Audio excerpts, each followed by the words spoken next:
गुलाम हैं, उससे क्या मांगे? तो उससे एक चीज मांग ले, ए परमात्मा, जैसे मैंने कहा परमात्मा से ये मत कहना परमात्मा दुख मत दे, परमात्मा से मांगना परमात्मा चाहे जितना दुख दे लेकिन सहन करने की शक्ति भी दे। क्या मांगेंगे? परमात्मा से एक बात मांग लीजिए, परमात्मा मेरे मन को भी वृंदावन बना दे। आइए जन्माष्टमी पर कन्हैया से क्या प्रार्थना करें? मेरे वंशी बजैया कन्हैया, मेरे वंशी बजैया कन्हैया, प्रेम की धुन तू फिर से सुना दे। मेरे वंशी बजैया कन्हैया, मेरे वंशी बजैया कन्हैया, प्रेम की धुन तू फिर से सुना दे। मेरे मन के मरुस्थल को काना, मेरे मन के मरुस्थल को काना, भूमि तू वृंदावन की बना दे।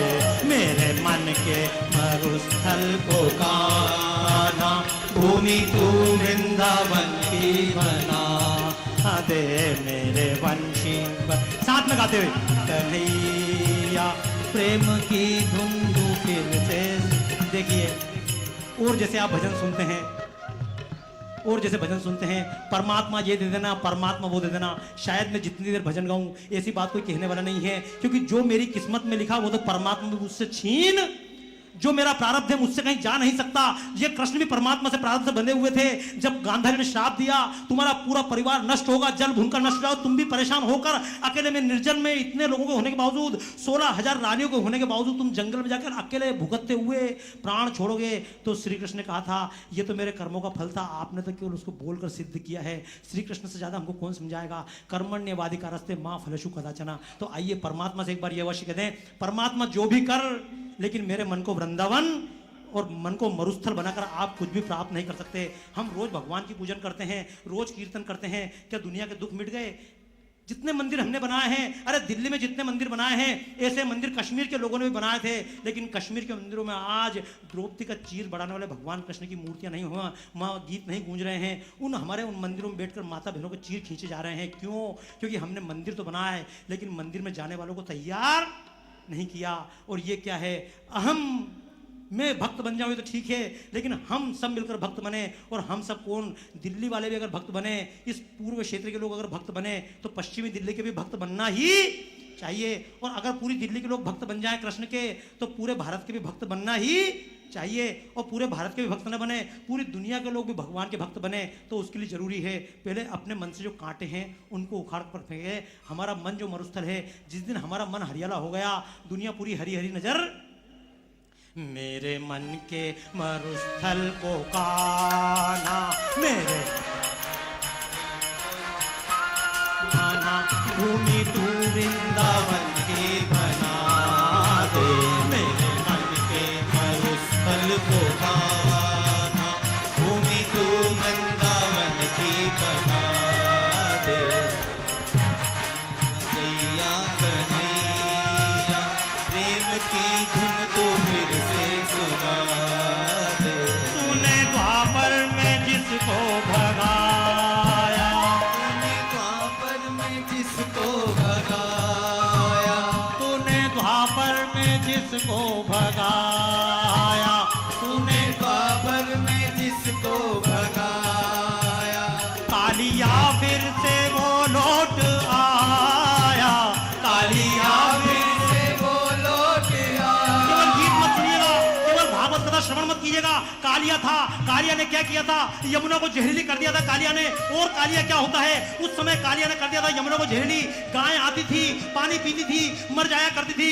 ग्वाल बाल आते थे, यमुना किनारे खड़े होते थे, जहरीली लिपटे झेर लेती थी, पूरा पानी जहरीला हो चुका था। क्यों? कालिया के कारण। भगवान श्री कृष्ण ने क्या किया था? श्री कृष्ण ने कालिया से कहा था, कालिया यह यमुना छोड़कर चले जाओ। और कृष्ण ने उसके फन पर नृत्य किया था और कालिया यमुना छोड़कर चला गया था। अर्थ क्या है इस कथा का? यही अर्थ है। आप गीत तो गाते आए, इस यमुना में कितनी कथाएं होती है, यहाँ से वहां तक दिल्ली में बैठकर यमुना किनारे। लेकिन मैं आपसे पूछता हूँ, क्या हमारे बच्चे और हम दिल्ली में यमुना में स्नान कर सकते हैं? यमुना के गीत गाए जा सकते हैं, यमुना महारानी कहकर रोज आरती की जा सकती है, मंचों पर आरतियां हो सकती हैं। ये बड़े बड़े संत जो यहाँ आकर आरतियां करते हैं, इनसे कहो चलो यमुना की आरती मत करो, यमुना में चलकर स्नान करो। नहीं होंगे हम तैयार, नकली भक्ति है हमारी। क्या करेंगे कृष्ण की भक्ति, बिना कृष्ण बने काम नहीं होगा। तब भी कालिया ने यमुना को प्रदूषित कर दिया था, आज भी यमुना प्रदूषित है, आज भी कालिया है। पहले किसी नाग के रूप में था, आज फैक्ट्रियों से निकले हुए गंदे पानी के रूप में है, आज हमारे कचरे के रूप में है। दोस्तों क्या करें, एक बार संकल्प ले, इस यमुना को कम से कम शुद्ध करेंगे। कहां से प्रारंभ करें, स्वयं से प्रारंभ करें। आज से मैं यमुना को गंदा नहीं होने दूंगा, कम से कम मैं तो गंदा नहीं होने दूं, कम से कम मैं उन लोगों को वोट नहीं दूं जो यमुना को गंदी कर रहे हैं, कम से कम मैं उन लोगों की जय जयकार नहीं करूं। जो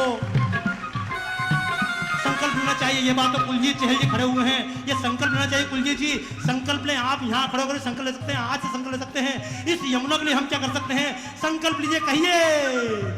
तूने द्वापर में जिसको भगाया, तूने द्वापर में जिसको भगाया, कालिया फिर से वो लौट आया, कालिया फिर से वो लौट आया। देखे शक्ति हमें इसके फन पे, देखे शक्ति हमें इसके फन पे, नाचना ओ नचैया दिखा, देखे शक्ति हमें इसके फन पे, नाचना ओ नचैया सिखा दे, मेरे बंसी बजैया कन्हैया, प्रेम की धुन तो फिर से सुना दे।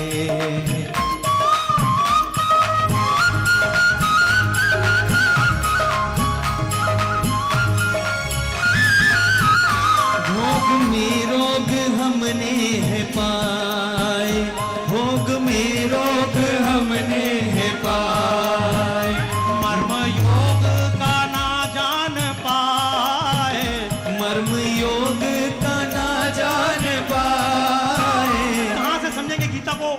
विवेकानंद ने कहा था, स्वामी विवेकानंद ने, मैं नवयुवकों से कहूंगा गीता पढ़ने के बजाय पहले 1 घंटा फुटबॉल खेलो, क्योंकि कमजोर शरीर लेकर तुम गीता का भाव नहीं समझ सकते। हम कहां से गीता का भाव समझेंगे। कृष्ण से कहें, अरे एक कृष्ण था, एक अर्जुन था, कृष्ण ने अर्जुन को उपदेश दिया। और आप पढ़ के देखिए कृष्ण की जीवन, जब द्वारका जा रहे थे कृष्ण अर्जुन दोनों, तो अर्जुन ने फिर कहा कृष्ण से, अर्जुन ने कहा श्री कृष्ण तुमने मुझे गीता सुनाई थी, जब आपने मुझे गीता सुनाई थी उस समय मैंने सुनी थी, लेकिन अब मुझे कुछ स्मरण नहीं है, कृपया वही गीता दोबारा सुना दो। ये आप पढ़कर देखिएगा, महाभारत में स्पष्ट लिखा हुआ है। श्री कृष्ण ने कहा अर्जुन तेने बहुत बड़ी गलती कर दी, जिस समय मैंने गीता सुनाई थी उस समय मैं और किसी भाव स्थिति में था, अब मैं डबल से गीता सुना। ये श्री कृष्ण ने कहा है, मैं तुझे डबल से गीता नहीं सुना सकता हूँ। गीता कोई टेप रिकॉर्ड नहीं थी। श्री कृष्ण ने किसी विशेष अवस्था में, वो विशेष अवस्था हम सबके मन में कभी ना कभी आती है दोस्तों, लेकिन जो मैं आपसे कहना चाह रहा हूँ उस बात को समझ लीजिएगा। भोग से रोग हमने पाए, मर्म योग का ना जान पाए। और गीता समझेंगे तो कैसे समझेंगे। सर्वोपनिषदो गावो दोग्धा गोपाल नंदना, पार्थो वत्स सुधी भोक्ता दुग्धम गीतामृतम महत। ये सर्व उपनिषद, भैया जब मैं बोलूँ तो अनुरूप, जब मैं बोलूँ भैया इसको बिल्कुल खत्म कर दीजिएगा। सर्वोपनिषदों गावो दोग्धा गोपाल नंदना। अब ये उपनिषद की बात आपसे ज्यादा नहीं करूंगा, मेरी बहुत इच्छा होती मैं भी कथा करूं, क्योंकि एक दिन में बातें पूरी होने वाली। उपनिषद हमको कहां सिखाए जाते हैं, यही तो उपनिषद थे, उपनिषद ग्रंथ था। इमर्सन एक दार्शनिक अपने बगीचे में लेटा हुआ था, ऊपर से काला सांप गिरा इमर्सन के ऊपर। इमर्सन का नौकर चिल्लाए, Emerson there is snake poisonous snake in your lap. Emerson Gita पढ़ रहा था। इमर्सन ने लेटे लेटे धीरे से उत्तर दिया, don't worry, I am in the लेप ऑफ माय मदर गीता। मैं अपनी गीता माँ की गोद में हूँ, मेरा कोई क्या बिगाड़ सकता है। दोस्तों गीता क्या है, मैंने बताया शरीर तो नष्ट होगा, ये भूल जाना कि आपको कोई जीते जी मुक्त कर देगा। चले जाना कथा सुनने, जितनी भागवत सुनने चले जाओ, और भागवत सुनते समय मालूम पड़ जाए सारे लोग बिल्कुल श्रद्धा से भागवत सुनने पहुंच गए, और उसी दिन अगर शाम को घोषणा हो जाए परमात्मा ने रथ भेज दी है ऊपर से विमान, और आप सबको यहीं से मुक्त करके ले जा रहे हैं, कितने लोग जाने को तैयार हो जाओगे? किसी को नहीं, मुझे पता है हम में से कोई जाने वाला नहीं है। और वो मुक्ति भक्ति भी नकली। एक बार सुखदेव ने परीक्षित को गीता भागवत सुनाई थी, परीक्षित मुक्त हो गए थे। उसके बाद कितनी गीता के पाठ हुए, कितनी भागवत कथाएं रोज होती हैं, कितने लोग मुक्त हो रहे हैं। ना सुनने वाले मुक्त हो पा रहे हैं, ना मैं नहीं बोलूंगा, ये सेंसर कर देना वीरेंद्र जी। लेकिन दोस्तों, जो कठोर बात मैं आपसे बोलना चाह रहा हूं, उपनिषद को समझना है। दुनिया में क्या है, एकमात्र ग्रंथ है उपनिषद, वेदों का वेदांत भाग, कि जिसके लिए पूरी दुनिया के लोग शीश झुकाकर भारत की तरफ घूमते हैं, झुकते हैं। ये रशिया और किसी से नहीं घबराया। रशिया ने भारत की ओर किसी पुस्तक पर प्रतिबंध नहीं लगाया। रशिया ने अगर प्रतिबंध लगाया तो उसने केवल प्रतिबंध लगाया हमारी गीता के ऊपर। क्यों? क्योंकि हम अंग्रेजों को देखकर गोरा होना चाह रहे हैं, और जहां जहां प्रभुपाद पहुंच गए चिल्लाते हुए हरे राम हरे कृष्णा, वहां के तमाम गोरे लोग ऊंचे हाथ करके हरे रामा हरे, आप भी हाथ ऊंचे कर लो यार, रामा हरे हरे हरे रामा हरे रामा राम रामा हरे हरे हरे कृष्णा कृष्णा कृष्णा हरे हरे हरे रामा राम रामा हरे हरे कृष्णा कृष्णा कृष्णा हरे हरे हरे रामा राम रामा हरे हरे। देखिए, यही समझना दोस्तों, बहुत अच्छा माहौल आपने दिया। याद रखना, एक तरफ से बात नहीं होती, बात चलती दोनों तरफ से पूरी होती है। सिखाने वाला सिखाए और सीखने वाला ना हो तो कोई फायदा होने वाला। आप जितनी अच्छी तरह सुन रहे हैं, मैं तो बात कर रहा था केवल उपनिषद की बात करूं, लेकिन मजबूरी में तिजारा जी से चर्चा कर रहा था। मैं कृष्ण पर प्रदर्शनी बना रहा हूं, 15 साल से मैं ऐसी प्रदर्शनी बना रहा हूं। वेद पर प्रदर्शनी बनाई, राम पर प्रदर्शनी बनाई, पिछले साल हनुमान पर बनाई, कृष्ण पर बनाई। और उन्होंने जब मेरी चर्चा हुई तो उन्होंने कहा भारत में लगाओ। मैं उनकी भारत में लगाऊंगा, महात्मा लोग भी मारेंगे और जनता भी मारेगी, क्योंकि कृष्ण के जीवन के हम वो प्रसंग तो सुनना नहीं चाहते हैं। हमने सुना कृष्ण ने 16,000 स्त्रियों से शादी की, विवाह नहीं किया था। हमारी महिलाओं को पकड़ पकड़ करके नरकासुर राक्षस ने 16,000 लड़कियों को बंद कर लिया था। क्या चाहता था? उन लड़कियों को बेच देना। श्री कृष्ण ने क्या किया? जाकर उस नरकासुर को मारा। ये दिवाली के बाद का जो अपन त्योहार मनाते हैं, इसीलिए त्योहार है। कृष्ण ने उसको जाकर मारा, और मारने के बाद 16,000 स्त्रियों को मुक्त किया। और जब 16,000 स्त्रियों ने बाहर निकलकर कृष्ण ने कहा चले जाओ, वो बोली हम कहाँ जाएं। बंबई में एक संस्था है सावधान, विनोद गुप्ता जी थे, वेश्यालयों में जाते थे। जैसे आपके यहाँ जीबी रोड है, हमारे यहाँ कितने लोग जाते हैं मुझे पता नहीं। वो जाते थे उन मोहल्लों में, और जो लड़कियां बेचारी मजबूरी में फंसी होती, जिनके चित्र देखते हैं सोच नहीं सकते किसी लड़की पर क्या गुजरती होगी जब उसको जबरन वेश्या बनाया जाता होगा। ऐसी लड़कियों को जाकर छुड़ा कर लाते थे कानून के द्वारा, ताकत के द्वारा। लेकिन जब छुड़ा कर उनको उनके घर भिजवाते थे तो कुछ दिन बाद लड़कियां वापस यहीं लौट कर आ जाती थी। क्यों? घर वाले बोलते थे हम भी रखने को तैयार नहीं हैं, कहां जाएंगी वो लड़कियां। कृष्ण ने देखा उस समय क्यों नहीं होगा। कृष्ण ने कहा मैं तुम सबको स्वीकार करता हूं। कृष्ण ने सबको स्टेटस दिया था। ये कहावत थी। राम ने क्या किया था? अहिल्या का भी यही था। अरे अहिल्या की गलती थी, इंद्र की भी गलती थी, लेकिन इंद्र घूम रहा था अपनी शान दिखाते हुए।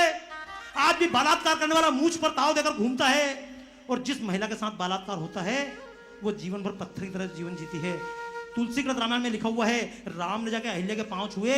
लेकिन अगर मेरी बात पर शंका है, वाल्मीकि रामायण खोलकर पढ़ लीजिएगा, रागो तस्याम पादो तो जगत मेहरताम। राम ने जाकर अहिल्या के चरण स्पर्श किए थे। राम ने समाज में वापस अहिल्या को मान दिया था। ये जरासंध क्या था? 86 राजाओं को उसने बंद कर रखा था, और कहा था इन 86 राजाओं की बलि दूंगा। 100 राजा उन्हें पर बलि देने वाला था। कृष्ण ने केवल इसलिए नहीं मारा कि कंस से उनकी कोई और दुश्मनी थी।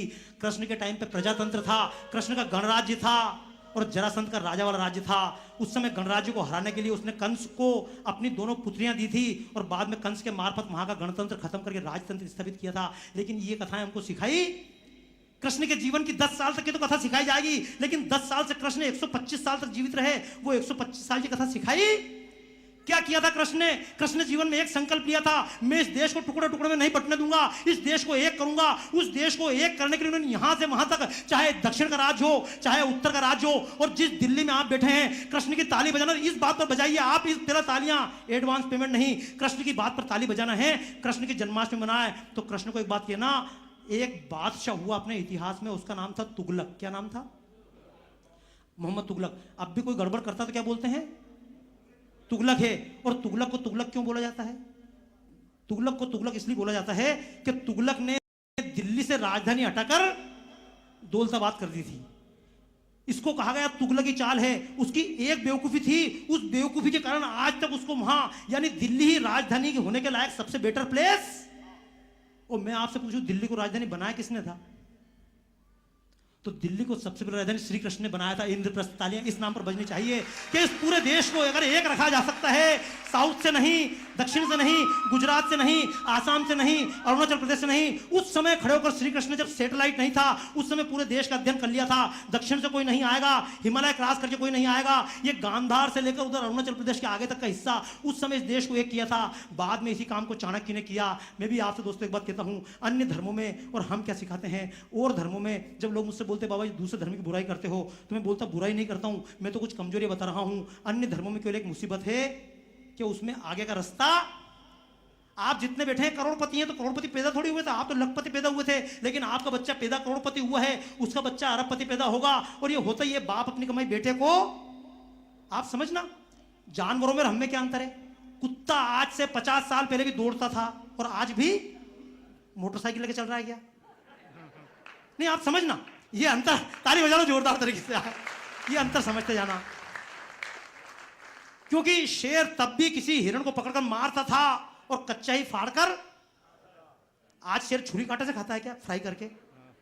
शेर ने अपने बच्चों को अपनी जीवन की कमाई नहीं दी, हमने अपनी कमाई दी। हम गीत क्यों गाते हैं? हम कृष्ण के गीत इसलिए गाते हैं कि कृष्ण ने जीवन में जो कुछ प्राप्त किया अपने साथ लेकर नहीं मरे, आने वाली पीढ़ी को समर्पित कर दिया। ये हम भी जो कुछ कमाए आने वाली पीढ़ी को समर्पित करें। लेकिन मैं आपसे यही अनुरोध करूंगा दोस्तों, आप अपने बच्चों को कार तो देना चाहते हैं, लेकिन संस्कार देना। मुझे अच्छा लगा, ताली इन बच्चों के नाम पर बजाइए। 3-4 बच्चे मेरे सामने आए हुए हैं, छोटे छोटे बच्चे बैठे हुए हैं, जोरदार ताली बजाओ इन बच्चों के नाम पर। क्योंकि दान दे लेना आप लोग, दान, मैं फिर बता रहा हूं, बुरा तो लगेगा, मुझे इसीलिए कम बुलाया जाता है। बोले बाबा जी आके हमारे दान दाता हूं, जने क्या क्या बोलते हैं। और मैं दान दाता हूं, खाली आके एक बात बोलता हूं कि जैसे आप दान कर रहे हैं, कम से कम आपकी आने वाली पीढ़ी भी दान। और ये हम क्यों, आज दिन में जब मैं चर्चा कर रहा था, भाई नरेंद्र जी के यहाँ पर हमारे तमाम मित्र जितने थे, राजकुमार जी, मदन जी कहाँ गए? गायब हो गए, वो मैं बैठने वाला थे दिन में। और बहुत अच्छे अच्छे गायक, मैंने तो यहाँ आते थे एक अनुरोध किया था, मैंने कि आप में से जो भी भाई बहन, और अब भी बोल रहा हूँ, जिस भी भाई बहन को लगता हम गाने की आवाज़ है हमारी, तो मंच पर आ सकते हैं। इसको ऐसा मत मानना कोई कार्यक्रम चल रहा है। मैं तो आपसे केवल एक बात कहूँगा दोस्तों, हम दान इसलिए करते हैं क्योंकि जब मैं बहुत छोटा था, मेरे पिताजी मंदिर में अगर 50 पैसे चढ़ाते थे तो 10 पैसा मुझे भी देते थे, तू भी चढ़ा। और जब मैं अपने हाथ से 10 पैसे चढ़ाता, इतनी जान जलती थी, क्यों चढ़ाऊं? हाँ या ना? लेकिन हमने उस समय 10 पैसे चढ़ाए, हमने 1 रुपया चढ़ाया, 2 रुपया चढ़ाया, और वो हमारी आदत बन गई। और मैं आपसे पूछूं, ये राम के गीत, ये कृष्ण के गीत, ये भागवत, ये भारत माता की आरती अच्छी चीज है या नहीं? कितने लोग मानते हैं अच्छी चीज है? नीचे हाथ कर लो, चुपचाप चुपचाप, मेरे बिना देखे नीचे हाथ कर लो। अगर ये अच्छी चीज होती ना, अच्छी चीज वो होती है जो हम अपने बच्चों को देंगे। आपके लिए मकान अच्छा है, बच्चों को देंगे, बाबा जी को नहीं देंगे। आपके पास कार अच्छी, मकान, आपके बैंक बैलेंस अच्छे हैं, आपके शेयर मार्केट के कागज अच्छे हैं, वो अपने बच्चों को देंगे। आप बच्चों को कार देना चाहते हो, लेकिन संस्कार देना। और एक बात और भी है, अब देना भी चाहोगे तो बच्चे ले लेंगे क्या? बुला के देखो बच्चे को, बेटा आ जाए, और बच्चा आपसे एक खाक बात कर लेगा। आपके पास एक भी जी नहीं, बच्चे के हाथ में 4G। समझना दोस्तों, ये जी में आगे बढ़ते जाएं, जनरेशन में आगे बढ़ते जाएं। अगर और कुछ ना करें, ये बच्चे अगर 2 साल से बड़े हो गए, फिर आपकी बात को सुनने वाले, और आप जब सुने बच्चे सुन के क्या सुनेंगे? बच्चे कुछ नहीं सुनेंगे, बच्चे यहां आकर बैठेंगे और उनके दिमाग में बात चली जाएगी। आज मुझे अपने पूज्य पिता याद आ रहे हैं कि जब वो बचपन में शिव तांडव स्तोत्र पढ़ते थे, मुझे बिठाते थे, उस समय तो मैं उच्चारण भी नहीं कर पाता था, लेकिन जब बचपन में तांडव स्तोत्र सुनता था, जब बड़ा हुआ तो मुझे नहीं मालूम था शिव तांडव स्तोत्र क्या है, लेकिन जब पढ़ा तो वो संस्कृत श्लोक भी अपने आप में बोलने लगा। मैं क्यों बोलने लगा? क्योंकि मैं बचपन में सुन, यह अभिमन्यु कथा झूठी नहीं है, या आप संस्कार जिनको बोलते हैं। हमारे जीवन में 16 संस्कार होते हैं, और 16 संस्कार में बात के तो केवल 3 संस्कार हैं। कितने? 3 कौन से? एक तो विवाह संस्कार, एक वानप्रस्थ संस्कार, और एक अंतिम संस्कार। 16 में से 3 संस्कार जवानी के बाद के हैं, और बाकी 13 संस्कार पूरे बच्चे के पैदा होने के पहले से। बच्चा पेट में है और आप क्या सुन रहे हैं, बच्चा पेट में और आप क्या फिल्म देख रहे हैं, बच्चा आपके पेट में और घर पे क्या माहौल चल रहा है, ये भी बच्चा सुन रहा है। वो अगर आप सुनते रहे तो हो सकता दोस्तों, बचपन में हमने जो बिना देखे, मैं लादेन की गलती नहीं मानता, मैं ओसामा की गलती नहीं मानता, मैं किसी भी गुंडे की दाऊद की गलती नहीं मानता। इनकी क्या गलती है? इनको पैदा होते से जिहाद जिहाद सुनने को मिला। ये तो साधारण से कंप्यूटर है दोस्तों। इस आपके मोबाइल के अंदर आप कौन सी फिल्म देखें, आप धार्मिक फिल्म देखें या ब्लू फिल्म देखें, इसमें मोबाइल की गलती नहीं है। उनके अंदर फीड ही वो किया गया है। मैं तो दोस्तों एक बात बोलता हूं, जन्माष्टमी आप जब मनाएं तो जन्माष्टमी मंदिर के भगवान को दूध असली मिले या ना मिले, लेकिन एक संकल्प करना, मेरे घर में जो बच्चे हैं उनको असली गाय का दूध मिलेगा। और दोस्तों, हम जितने मंदिरों में जाते हैं, मंदिरों में भजनों की कैसेट बजेगी, और हमारा घर मंदिर के पत्थर के कन्हैया को, कागज के कन्हैया को, पीतल के कन्हैया को सुनाने के लिए भगवान के भजन, उसके लिए राम की कहानी, और हमारी गोदी के कन्हैया के लिए उसके लिए शीला की जवानी, उसके लिए मुन्नी की बदनामी। कहां से कृष्ण पैदा होंगे दोस्तों? आज से संकल्प लीजिएगा, मंदिर के पत्थर की मूर्ति को सुनने के लिए भजन मिले या ना मिले, लेकिन मेरे घर के बच्चों को, इन कल के राम को, इन कल के कृष्ण को, इन कल की सीताओं को, इनको अवश्य सच्चे संस्कार मिलेंगे। दोस्तों बातें बहुत लंबी ना हो जाएं, मैं जो आपके सामने गीत गा रहा था, परमात्मा से प्रार्थना कीजिएगा, फिर बाद में थोड़ा सा कार्यक्रम सत्संग समिति का रहेगा। मैं अपनी बात फिर थोड़े समय में आपसे रखने का प्रयास करूंगा, क्योंकि आखिर समय ही कम पड़ता है। मैं जितनी बार दिल्ली में कार्यक्रम किए, मेरी हमेशा एक ही बात रहती है कि दिल्ली में समय मिलता ही, तो फिर कई बार लोग बोलते बाबा जी 7 दिन का कार्यक्रम कर लो, मैं इनकी सुनने को ना आगा, अगले दिन काले झंडे लेके और पहुंच जाएंगे। बोले यही बोल रहा था हमारे बारे में कि भगवान की अगर मुक्ति लेने आ गए तो कोई मुक्त होने वाला नहीं है। लेकिन फिर भी दोस्तों टुकड़े टुकड़े में जितनी बातें हो सकें वो हम करते रहेंगे। परमात्मा से ये मत बोलना परमात्मा फिर से गीता सुनाओ, क्योंकि कृष्ण ने खुद ने कह दिया था अब मैं गीता सुनाने वाला, तो परमात्मा से क्या मांगे? परमात्मा से केवल एक बात बोल देना, परमात्मा गीता मत सुना, गीता तो हमारे पास ऑलरेडी मौजूद, अगर दे सके हमारे मन में अर्जुन जैसा भाव जगा दे, हो सकता है हम तेरी गीता को समझ पाए, तेरी गीता समझ पाए हम भी, तेरी गीता समझ पाए हम भी, भाव अर्जुन सा मन में जगा दे, तेरी गीता समझ पाए हम भी, भाव अर्जुन समझ में सजा दे, मेरे बंशी बजैया कन्हैया, प्रेम की धुन तू फिर से सुना दे, मेरे मन के मरुस्थल को पाना, भूमि तू वृंदावन की बना दे, बंशी बजैया कन्हैया, रण की भूमि बना मन ये मेरा, रण की भूमि बना मन ये मेरा, स्वार्थ के रिश्तों ने आके घेरा, स्वार्थ के रिश्तों ने आके घेरा, रण की भूमि बना मन ये मेरा, रण की भूमि बना मन ये मेरा,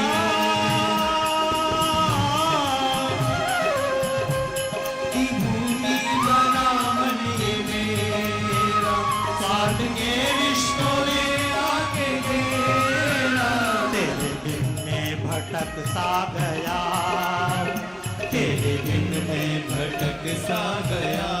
यही तो है, याद रखना हम गीत परमात्मा के गाते हैं, लेकिन कहीं ना कहीं अंदर दुर्योधन, दुर्योधन क्या है समझना।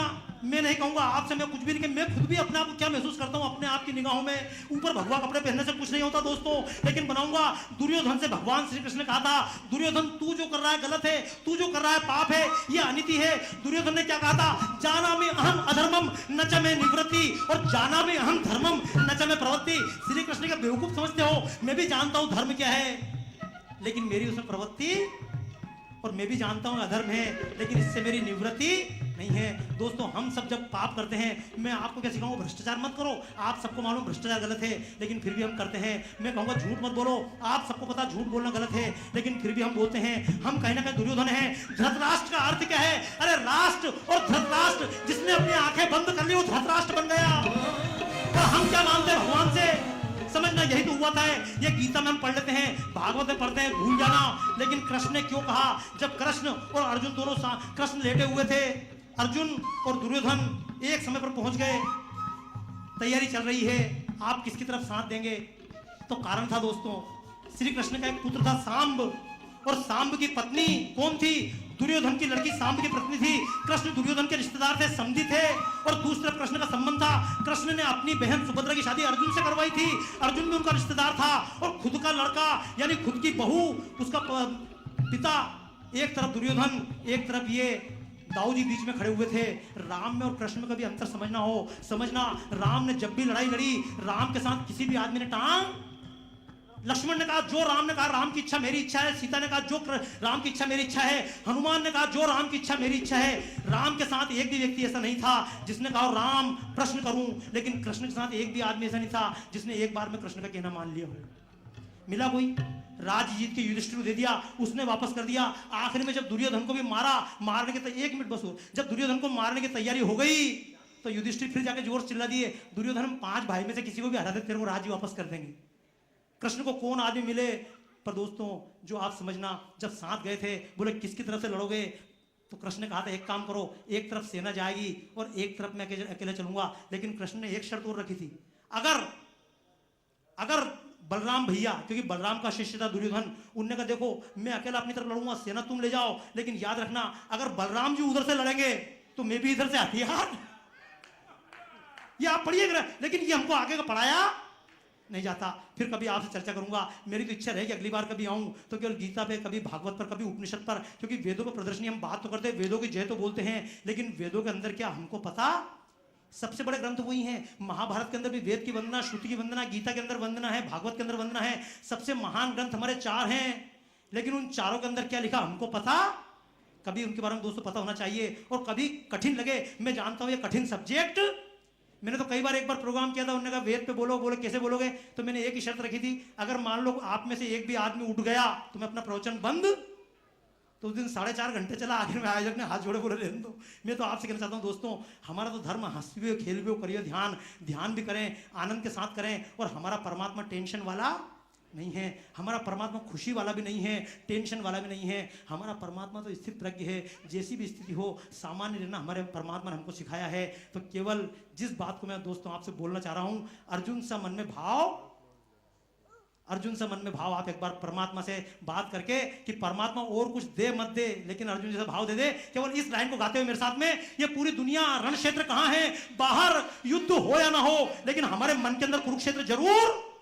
रण की भूमि बना मन ये मेरा, रण की भूमि बना मेरा, स्वार्थ के रिश्तों ने आके घेरा, स्वार्थ के रिश्तों ने आके घेरा, तेरे बिन में भटक सा गया हूँ, तेरे बिन में, अर्जुन की तरह कह दीजिए मुझे क्यों तुम चाहिए, तेरे बिन में भटक सा गया हूँ, तेरे आइए आ गया हूँ, रुक गए रथ को आकर चला दे, मेरे वंशी बजैया गई, प्रेम की धुन